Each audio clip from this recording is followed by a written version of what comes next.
오늘 성경 말씀은 마가복음 11장 12절에서 14절 그리고 20절에서 25절까지의 말씀입니다. 신약 성경 73쪽에 있습니다. 마가복음 11장 12절부터 14절, 20절부터 25절까지의 말씀입니다. 봉독하겠습니다. 이튿날 그들이 베다니에서 나왔을 때에 예수께서 시장하신지라 멀리서 잎사귀 있는 한 무화과 나무를 보시고 혹 그 나무에 무엇이 있을까 하여 가셨더니 가서 보신즉 잎사귀 외에 아무것도 없더라. 이는 무화과의 때가 아님이라. 예수께서 나무에게 말씀하여 이르시되 이제부터 영원토록 사람이 내게서 열매를 따먹지 못하리라 하시니 제자들이 이를 듣더라. 그들이 아침에 지나갈 때에 무화과 나무가 뿌리째 마른 것을 보고 베드로가 생각이 나서 여짜오되 랍비여 보소서 저주하신 무화과 나무가 말랐나이다. 예수께서 그들에게 대답하여 이르시되 하나님을 믿으라. 내가 진실로 너희에게 이르노니 누구든지 이 산더러 들리어 바다에 던져지라 하며 그 말하는 것이 이루어질 줄 믿고 마음에 의심하지 아니하면 그대로 되리라. 그러므로 내가 너희에게 말하노니 무엇이든지 기도하고 구하는 것은 받은 줄로 믿으라. 그리하면 너희에게 그대로 되리라. 서서 기도할 때에 아무에게나 혐의가 있거든 용서하라.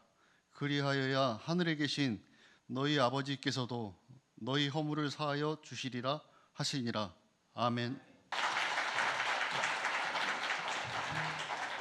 우리 서강교회 성도 여러분 만나뵙게 돼서 반갑습니다. 저희 교회랑 이제 그 생김새가 다르다 보니까 상당히 높네요. 제가 이렇게 위에서 내려다보는 느낌이라 굉장히 조금 송구스럽습니다. 특별히 그 최성원 목사님께서 섬기시는 우리 서강교회의 안수집사의 헌신예배를 또 강단을 섬길 수 있게 되어서 감사의 말씀을 드립니다. 제가 8년 정도 최성원 목사님과 함께 동역을 했었는데요.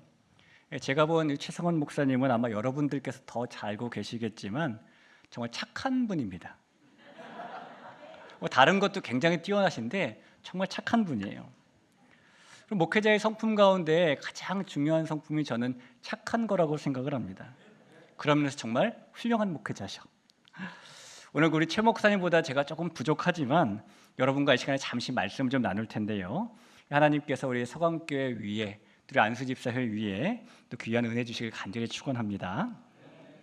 우리나라에 보면은 특이한 이름을 가지고 있는 지역들이 좀 덜어 있는 편이에요. 예를 들면은 전라남도 구례에는 방광리라는 지역이 있습니다. 방광리, 왠지 화장실 가고 싶은 마음이 드는 그런 이름이잖아요. 부산 기장에 가면은 대변리라는 마을이 있어요. 냄새가 좀 날 것 같은 이름이죠. 경남 함양과 전북 완주에는 거짓말만 해야 될 것 같은 구라 마을도 있고요.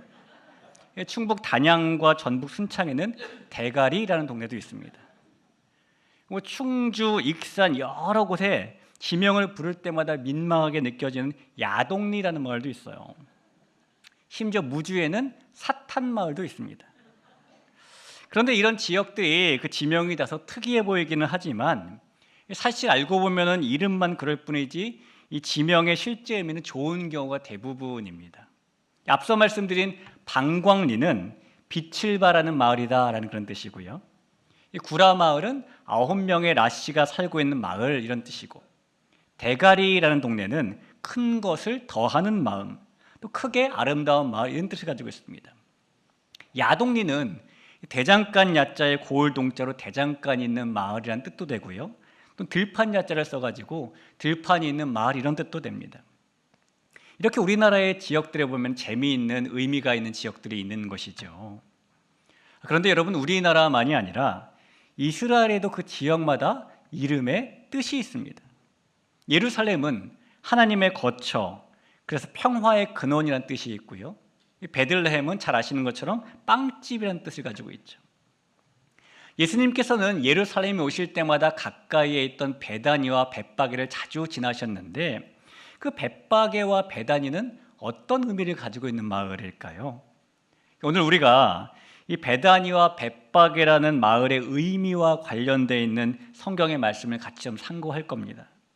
이 시간에 이 말씀을 나누면서 이 베다니와 벳바게 이 두 마을이 보여주는 의미가 우리의 신앙과 삶에 그 이름의 의미와 같은 놀라운 의미로 나타나는 시간이 되시길 간절히 바랍니다.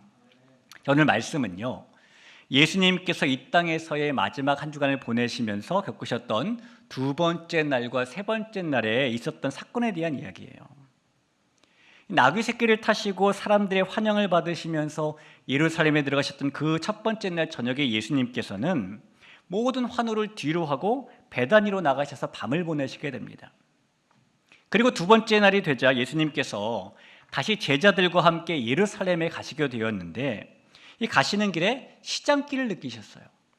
예수님이 시장길을 느끼는 때에 마침 보니까 멀리에 무화과 나무가 서 있는 걸 보게 됩니다. 그래서 그 무화과 나무에 열매로 허기를 달래시기 위해서 가까이 가서 보셨더니 이 무화과 나무에 잎사귀는 무성했지만 열매가 하나도 없다는 거예요. 그러자 예수님께서 앞으로 이 무화과 나무에서 열매가 나지 않을 것이다 라고 말씀하시고 예루살렘에 들어가셨죠. 그리고 다음 날이 되었습니다. 어제와 똑같은 길을 지나가시면서 예수님과 제자들은 하루 전날 보았던 그 무화과 나무를 또 보게 되었습니다. 그런데 예수님과 함께 있던 제자들 베드로가 보니 그 무화과 나무가 하루 만에 뿌리까지 다 말라버린 겁니다. 그 일을 본 놀란 제자들이 예수님께 그 이야기를 하고 있는 내용이 우리가 읽었던 본문의 내용이에요.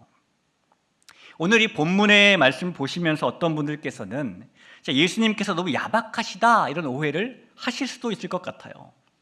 왜냐하면 일어난 사건만 놓고 보면은 예수님께서 배가 고프셔서 열매를 찾으셨는데 열매가 없다고 무화과 나무를 저주하신 것으로 보이기 때문입니다. 실제로 배가 고프면은 사람들이 이 유독 예민해지고 또 심하면 짜증도 내고 그렇기도 하지요. 제가 섬기는 교회 성도님들께서는 저를 보시면서 이런 말씀을 많이 하세요. 목사님, 잘 좀 드세요. 지금보다는 살 좀 찌셔야 돼요. 이러십니다. 제가 이제 최 목사님보다는 키가 조금은 큰 편인데 몸무게는 아마 덜 나갈 겁니다. 여러분, 최 목사님이 정상이신 거고 제가 비정상이신 거예요. 제가 이 평균 키에 비해서 몸무게가 덜 나가는 게 사실인데요. 그렇다고 제가 이 먹는 것과 담을 쌓고 사는 건 또 아닙니다. 제가 먹을 수 있는 만큼은 먹어요. 자, 그런데 그런 저도 배가 심하게 고프면 짜증이 날 때가 있습니다. 아마 여러분들께서도 그런 경험을 해보셨을 거예요. 이 사람이 배가 고플 때마다 생기는 부정적인 감정, 예민함이나 짜증이나 분노, 이런 건 개인의 성격 탓이 아니고요. 이것은 모두가 경험하는 자연스러운 현상입니다. 실제로 이 배고픔이 예민함과 분노 등과 어떤 관련이 있는가를 연구한 연구 결과가 있는데 이 영국의 앵그리아 러스킨이라는 대학 연구팀이 이 배고픔과 우리의 감정 사이의 연관성을 실험해 봤어요. 근데 봤더니 배고플 때 사람은 짜증이 37% 증가하고 분노가 34% 늘어난답니다. 반면에 배고플 때 사람은 즐거운 마음이 38% 감소한대요. 자, 그렇게 모든 사람은 배가 고플 때에 짜증이 나는 이유는요, 이 사람이 밥을 먹지 못해서 몸 안에 에너지가 줄어들면 그 순간에 스트레스 호르몬인 코르티솔이 분비되기 때문이에요. 당연히 배가 고프면 짜증이 나는 것이고 날카로워지는 것이고 그 다음에 분노가 나는 것이죠. 여기 계신 모든 분들 점심 맛있게 잡수시고 오셨죠? 혹시 오늘 아침도 굶으시고 점심도 굶으신 분 계십니까? 혹시 그런 분 계시면 지금 이 시간에 약간 짜증이 나실 수도 있는데 밥을 좀 드시고 오셨다면 괜찮으실 거예요. 자, 우리 모두가 그런 경험이 있다 보니까 어떤 분들은 오늘 본문을 보시면서 예수님을 오해하는 겁니다. 배가 고프신 예수님께서 무화과 나무에 열매가 없자 짜증이 나셔가지고 무화과 나무를 저주하셨다라는 그런 생각에 예수님 너무 야박하시다라고 생각을 하는 거죠. 게다가 오늘 말씀해 보니까 이때가 아직 무화과의 때가 아니다라고 써있기 때문에 그 오해가 더 깊어지기도 하죠. 오늘 13절을 한번 볼까요? 멀리서 잎사귀 있는 한 무화과 나무를 보시고 혹 그 나무에 무엇이 있을까 하여 가셨더니 가서 보신즉 잎사귀 외에 아무것도 없더라. 그 다음에 뭐라고 써 있습니까? 이는 무화과의 때가 아님이라. 예수님 무화과의 때도 아닌데 가서 열매 없다고 이걸 저주하셔? 이런 오해 혹시 안 가지시게 됩니까? 이 무화과는 주로 여름에 나오는 과일인데요, 예수님께서 철이 아닌 이 무화과를 찾으시면서 때가 아님에도 이 열매를 맺지 못했다고 나무를 저주하셨다라는 생각에 예수님 너무 고약하다는 생각도 하게 되는 겁니다. 자, 그런데 여러분, 정말로 예수님께서 배고픔에 짜증이 나셔가지고 아직 나올 철도 아닌데 열매 없다고 이 무화과 나무를 저주하신 걸까요? 우리가 예수님께서 열매 없는 무화과 나무를 저주하신 이유를 조금 알기 위해서는 이스라엘의 무화과 나무에 대해 좀 알아볼 필요가 있어요. 이 무화과라는 열매는 우리나라에서도 이 동의보감에 소개될 정도로 오래전부터 자생하던 나무입니다. 일조량이 많은 곳에서 자라는 특성 때문에 주로 유럽의 지중해성 기후, 중동에서 더 많이 볼 수 있죠. 물론 이스라엘에도 무화과 나무가 많이 있습니다. 그리고 이 무화과 나무는 대부분의 열매가 그러하듯 여름철에 열매를 맺어요. 그런데 이스라엘을 비롯한 지중해성 기후에서 자라는 무화과 나무에는 독특한 특징이 하나 있다는 겁니다. 그게 뭐냐면 무화과 열매가 제철인 여름에만 나는 게 아니라 봄철에도 맺힌다는 거예요. 그리고 이 봄철에 열매가 맺히면 농부들은 그 열매를 다 따서 땅에다 버립니다.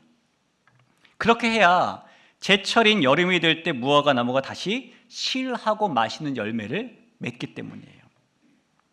이 이스라엘의 무화과는 제철은 여름이 맞지만 봄철에도 열매가 맺히기는 하는 겁니다. 그 과수원을 하시는 분들 중에서는 사과나무나 배나무나 복숭아나무에서 열매가 나기 시작하면은 속가죽이라는 걸 합니다. 이 열매가 날 때 보면은 같은 가지에 여러 개의 열매가 달리게 되는데요, 이 열매들 그대로 놔두면은 질이 좋지 않은 열매를 맺게 되죠.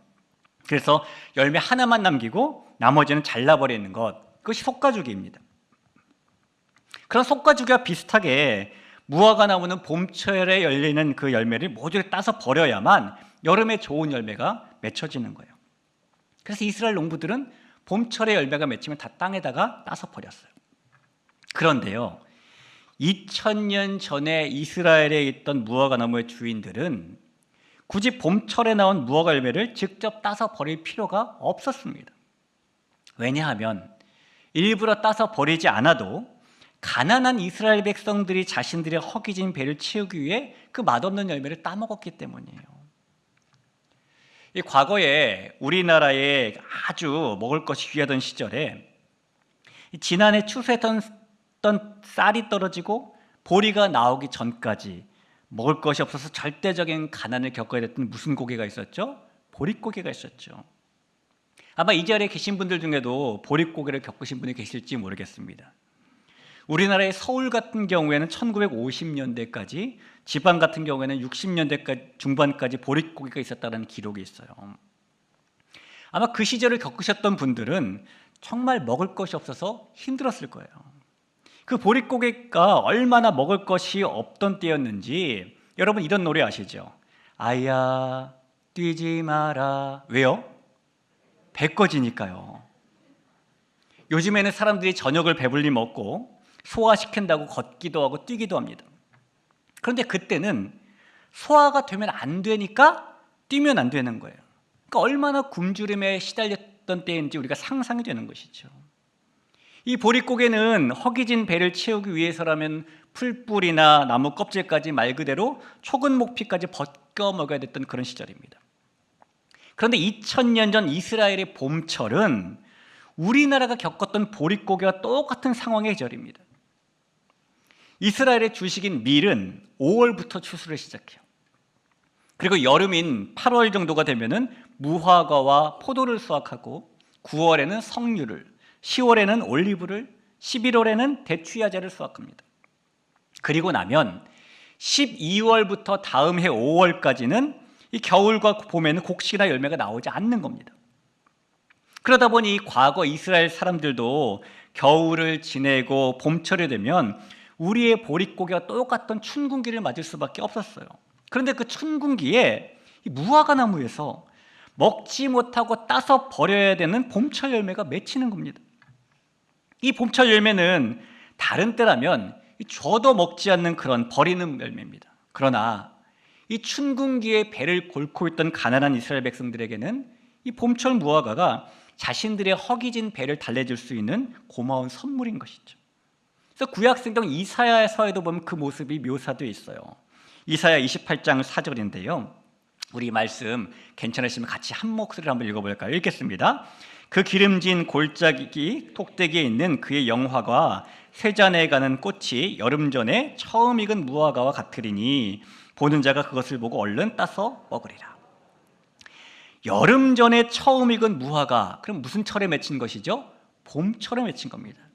보는 자가 그것을 보고 얼른 따먹는데요. 배고프니까요. 이 배고픈 가난한 사람들이 여름 전에 처음 익은 무화과, 즉 봄철에 나오는 무화과를 따먹었다는 이야기입니다. 이렇게 이스라엘의 무화과 나무는요, 제철인 여름에 열매를 맺는 게 맞지만 제철이 아닌 봄에도 열매가 있긴 있었던 거예요. 자, 여러분, 우리가 이스라엘의 무화과 나무에 대해서 조금 알게 되었다면은 다시 본문으로 돌아가서 예수님께서 무화과 나무를 저주하신 이유를 이제 좀 살펴볼까요? 예수님께서 이 땅에서의 마지막 한 주간을 보내고 계신 이때는 6월절이 가까운 때입니다. 그러므로 시기상 봄철입니다. 그렇다면 예루살렘으로 향하여 가셨던 예수님께서 보셨던 무화과 나무에는 뭐가 맺혀 있어야 되죠? 봄철 무화과 열매가 맺혀 있었어야 돼요. 그러나 예수님께서 보신 그 나무에는 당연히 있어야 될 봄철 열매가 열리지 않았습니다.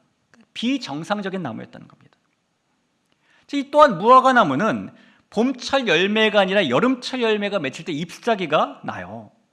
누가복음 21장 29절 30절을 보시죠.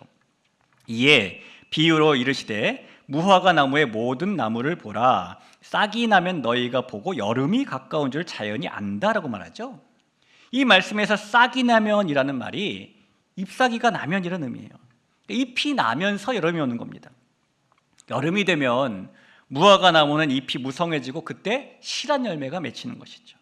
그런데 예수님께서 보셨던 이 나무는요, 때가 여름이 아닌데도 잎사귀가 있었어요. 오늘 13절의 상반절에 이렇게 써 있죠. 멀리서 잎사귀 있는 한 무화과 나무를 보시고. 자, 성도 여러분, 여기서 이 나무의 묘한 상태가 엿보입니다. 이 무화과 나무는 봄철에는 당연히 없어야 할 잎사귀가 있고 봄철에 당연히 있어야 할 열매는 없는 이상한 나무예요. 잎이 무성할 때가 아님에도 불구하고 무성하고 찾는 열매는 생기지 않는 비정상적인 나무라는 것입니다. 예수님께서 이 나무를 저주하신 것은 단지 배고픔 때문에 짜증이 나서 그러신 것이 아니라 이 무화과 나무가 정상적인 나무가 아니라 비정상적인 나무였기 때문인 겁니다. 또한 예수님께서 이 정상적이지 않은 무화과 나무를 보시면서 단지 그 나무를 향해서만이 아니라 하나님 보시기에 비정상적인 이스라엘의 믿음, 하나님 보시기에 비정상적인 하나님의 자녀라면 그렇게 살 수 없는 그런 이스라엘 삶을 향해 책망하고 계시는 거예요. 성도 여러분, 우리 시대의 많은 교회와 많은 성도들 중에는 심각한 병을 앓고 있는 경우들이 있어요.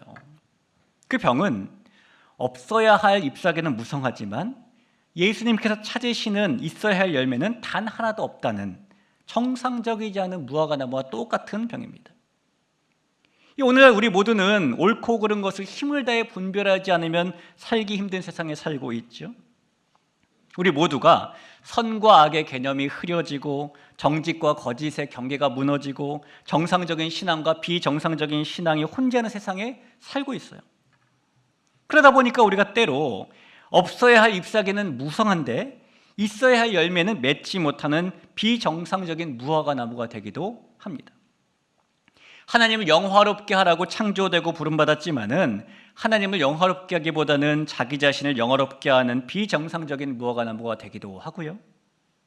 하나님께서 순종해야 될 뜻을 보여주기도 하시지만 자신의 삶 속에서 하나님의 뜻을 세우기보다는 자신의 뜻을 세우는 비정상적인 나무가 되기도 하고, 예수님을 닮아가기보다는 바리새인이나 서기관들을 닮아가고 있는 비정상적인 무화과가 되기도 하죠. 여러분, 우리는 그런 나무가 되어 살 때가 종종 있어요. 그런데 성도 여러분, 우리가 그런 비정상적인 나무가 되어 살면 결국 우리는 뿌리까지 말라버려 생명력을 잃어버린 채 사는 무늬만 그리스도인이고 은혜와 능력과 축복과는 전혀 상관없는 그런 성도로 살게 됩니다. 오늘 예수님께서 저주하셨던 이 비정상적인 무화과 나무의 결말을 보면 20절 21절에 보니까 그들이 아침에 지나갈 때에 무화과 나무가 뿌리째 마른 것을 보고 베드로가 생각이 나서 여짜오되 랍비여 보소서 저주하신 무화과 나무가 말랐나이다 라고 말하죠. 생명은 받았지만 더 이상 생명력이 없는 나무로 살게 되는 것처럼 우리의 믿음의 여정이 그렇게 될 수도 있는 것입니다. 우리 귀한 성도 여러분, 우리가 무화과 나무로서 잎사귀가 무성하다면 그에 걸맞는 크고 질 좋은 열매를 맺든지, 아니면 잎사귀가 없더라도 가난한 백성들을 위해 봄철 열매를 맺든지 하는 정상적인 나무가 되어야 하는 것입니다. 우리가 생명력을 잃어 말라버리는 나무가 되는 것이 아니라 생명력이 넘치는 나무가 되어야 한다는 것이죠.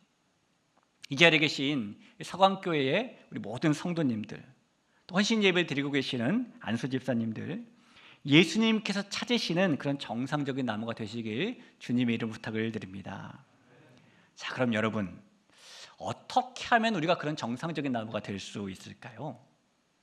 오늘 본문에 보니까 예수님께서 이 비정상적인 무화과 나무가 뿌리까지 마른 것을 본 제자들에게 하셨던 말씀을 보면 그 속에 몇 가지 예수님이 알려주신 방법이 나와요. 오늘 이 본문에 예수님의 명령이 몇 가지 나오는데 이 명령들이 정상적인 나무가 어떠해야 되는지를 우리에게 알려주는 겁니다. 자, 우선 예수님께서 하신 명령을 하나 살펴보면 그 첫 번째 명령은 하나님의 믿음을 가지라라는 명령이었어요. 22절을 보시죠. 예수께서 그들에게 대답하여 이르시되 하나님을 믿으라. 여러분, 가만히 여기까지만 놓고 보면 너무 동문서답 같지 않습니까? 베드로가 주님 보시옵소서 저 무화과 나무가 뿌리까지 말랐습니다. 그랬더니 예수님이 말씀하시기를 하나님을 믿으라 그러셨대요. 뭔가 잘 안 어울리는 느낌이 나잖아요. 그런데 예수님께서 우리에게 주신 방법이 하나님을 믿는 겁니다. 나무인 우리를 땅에 심으신 분이 하나님이시고 그 하나님께서 우리가 정상적인 나무가 될 수 있도록 온갖 수고를 다 해주고 계신다는 사실을 믿으라라는 말씀인 거죠. 이 예수님께서 명령하신 믿으라라는 이 말씀은 내가 오른손으로 너를 붙들리라, 내가 철을 따라 비를 주리라, 내가 의와 생명과 반석이 되어주리라라고 약속하신 그 하나님께서 우리에게 예수님 안에 거할 수 있는 믿음을 주시고 무한 동력과 같은 생명력을 끊임없이 주고 계시다는 사실을 믿으라는 말씀입니다. 그래서 우리가 모든 것을 하나님께서 원하시는 대로 하면 생명력이 넘치는 정상적인 나무가 될 수 있다는 사실을 믿으라는 말씀이에요. 존귀한 성도 여러분, 예수님께서 명령하신 대로 하나님께서 우리를 심으셨고 온갖 수고를 다해 우리를 기경하고 계시고 우리에게 끊임없이 생명력을 주고 계심을 믿으시기를 바랍니다. 그 예수님의 말씀 하나님을 믿을 때 어디까지 믿어야 되냐면요, 오늘 예수님께서는 우리가 하나님께서 산을 들어 바다로 옮기실 수 있다는 것을 확신할 정도로 믿으라라고 말씀하세요. 23절을 보실까요? 내가 진실로 너희에게 이르노니 누구든지 이 산더러 들리어 바다에 던져지라 하며 그 말하는 것이 이루어질 줄 믿고 마음에 의심하지 아니하면 그대로 되리라. 여러분, 사람들이 볼 때에 산이 들려서 바다로 던져지는 일은 비과학적인 일입니다. 비이성적인 일이에요. 통상적으로 가능하지 않다고 여겨지는 일입니다. 그래서 많은 성도님들이 이 말씀을 참 많이 들어서 알고 있지만 정말로 산이 들려서 바다에 던져지는 일이 가능하지 않다라고 생각하고 살게 돼요. 그러나 여러분, 예수님께서 하신 말씀은 우리의 농부이신 하나님께서 우리를 정상적인 나무로 키우시기 위해서 그 어떤 불가능한 일도 하실 수 있다라고 말씀하시고 하나님께서 우리를 위해 그런 일도 하실 수 있다는 그 사실까지 확신하고 믿으라라고 지금 말씀하시는 거예요. 우리는 하나님께서 우리를 위해 못하실 일이 없다라는 사실을 확신할 정도로 하나님을 믿어야 하는 것이죠. 그것이 정상적인 나무가 되는 방법입니다. 하나님께서 우리를 심으시고 정상적인 나무로 경작하시는 우리의 농부가 되십니다. 그 하나님께서 우리라는 나무를 심으실 때에 아무 나무나 심으신 것도 아니에요. 가장 좋은 나무를 심으셨어요. 이사야 5장 1절 2절에 그 표현이 있거든요. 나는 내가 사랑하는 자를 위하여 노래하되 내가 사랑하는 자의 포도원을 노래하리라. 내가 사랑하는 자에게 포도원이 있으며 심히 기름진 사내로다. 땅을 파서 돌을 제하고 극상품 포도나무를 심었도다 라고 말하죠. 그리고 하나님께서는 우리를 위해 산을 들어 바다로 던지는 일을 하실 정도로 우리를 하나님을 믿는 정상적인 나무로 경작해 나가신 겁니다. 우리가 하나님께서 그런 분이라는 사실을 확신하고 믿을 때에 예수님께서 찾으시는 정상적인 나무가 될 수 있다는 사실을 확신하시길 간절히 부탁을 드립니다. 자, 이어서 어떻게 하면 또 우리가 정상적인 나무가 될 수 있을까? 예수님께서 하나님을 믿으라라고 말씀하신 것 외에 예수님의 말씀에는 또 다른 명령이 하나 나와요. 그 명령, 두 번째 명령이 뭐냐면 용서하라는 명령입니다. 25절에 있죠. 서서 기도할 때에 아무에게나 혐의가 있거든 용서하라. 그리하여야 하늘에 계신 너희 아버지께서도 너희 허물을 사하여 주시리라 하시니라. 이 사람이 살면서 가장 하기 어려운 일이 5가지가 있대요. 그 5가지가 죽음을 받아들이는 일, 남의 말을 듣는 일, 내 잘못을 인정하는 일, 미움을 사랑으로 바꾸는 일, 그리고 남의 잘못을 용서하는 일입니다. 그리고 이 5가지 중에서 가장 어려운 일이 용서하는 일이에요. 이 사소한 잘못을 저지른 사람을 용서하려고 해도 나를 포기하기 전에는 너무너무 힘든데, 하물며 나에게 끊임없이 상처를 주는 사람, 나를 미워하고 괴롭히는 사람, 나에게 원수가 된 사람을 용서한다는 것은 결코 쉬운 일이 아니죠. 하지만 여러분, 그럼에도 불구하고 용서라는 것은 여전히 우리가 믿는 기독교 신앙의 핵심이고 하나님께서 심으시고 경작하시는 정상적인 나무에게 나타나야 될 모습이에요. 왜냐하면 하나님께서 심으신 나무로서 우리에게 보여주신 일이 용서이기 때문입니다. 예수님께서는 마치 무화과 나무가 봄에는 봄철 열매를 맺고 여름에는 잎사귀와 함께 여름 열매를 맺을 때 정상적인 나무로 여겨지는 것처럼 성도인 우리가 용서하는 일을 할 때에 정상적인 나무로 여겨진다고 지금 말씀하시는 겁니다. 우리를 구원하기로 계획하신 일, 예수님을 이 땅에 보내시고 십자가를 대신 지게 하시면서 우리를 구원하신 일, 하나님께서 죄악된 우리를 용서하시기 위해 그런 일을 다 행하셨잖아요. 그러니 예수님께서는 하나님을 닮는 용서하는 일이 정상적인 나무의 모습이다라고 지금 말씀하시는 것이죠. 여기 계신 귀한 성도님들, 용서하는 일 참 어려우시죠. 하지만 이 용서하는 일은 예수님께서 찾으시는 정상적인 무화과 나무가 해야 될 일을 꼭 기억하고 그래도 힘을 내어서 용서할 수 있는 나무가 되시기를 바랍니다.